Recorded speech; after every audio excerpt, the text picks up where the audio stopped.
लोकसभा चुनाव में उत्तर प्रदेश की रायबरेली, अमेठी और कैसरगंज सीट पर टिकट का सस्पेंस खत्म होने का नाम नहीं ले रहा है। इन तीनों सीट पर 5वें चरण में चुनाव है और नामांकन का अंतिम दिन शुक्रवार को है। इसके बावजूद अभी तक कांग्रेस ने अमेठी और रायबरेली सीट पर उम्मीदवारों के नाम का ऐलान नहीं किया है। वहीं बीजेपी ने भी कैसरगंज और रायबरेली सीट पर अपने पत्ते नहीं खेले हैं।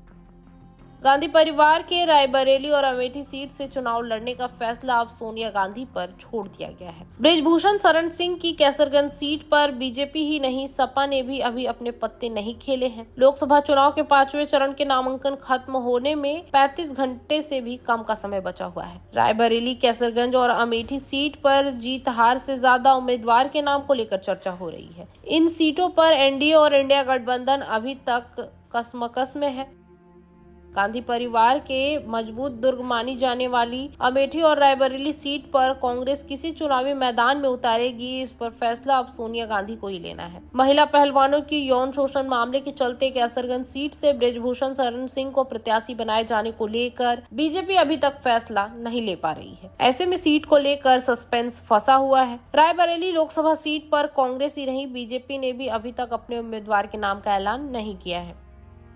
2019 में कांग्रेस यूपी में रायबरेली सीट ही जीतने में कामयाब रही थी। सोनिया गांधी सांसद चुनी गई थी, लेकिन अब वो राज्यसभा सदस्य है। गांधी परिवार की रायबरेली सीट परंपरागत मानी जाती है। मोदी लहर में भी कांग्रेस 2014 और 2019 में रायबरेली सीट जीतने में कामयाब रही। इसके बाद भी कांग्रेस अभी तक रायबरेली से अपने उम्मीदवार को लेकर कोई फैसला नहीं ले सकी है। कांग्रेस ही नहीं, बीजेपी भी रायबरेली लोकसभा सीट पर अपने उम्मीदवार के नाम की घोषणा अभी तक नहीं कर सकी है, जबकि बसपा ने ठाकुर प्रसाद यादव को उम्मीदवार बनाया है। कांग्रेस अध्यक्ष मल्लिकार्जुन खड़गे ने साफ शब्दों में कहा है कि अमेठी और रायबरेली सीट से राहुल गांधी और प्रियंका गांधी चुनाव नहीं लड़ते हैं तो उत्तर भारत में गलत संदेश जाएगा। वहीं बुधवार को कांग्रेस आलाकमान की एक महत्वपूर्ण बैठक में इस मामले पर गंभीर चर्चा की गई। इसके अलावा अमेठी और रायबरेली में सोनिया गांधी की संसदीय प्रतिनिधि किशोरीलाल शर्मा ने दोनों जगह पर अलग अलग बैठक कर नामांकन के लिए रणनीति बनाई। ऐसे में उन्होंने कहा कि हमें सभी को उम्मीद है कि इन सीटों से गांधी परिवार ही मैदान में उतरेगा।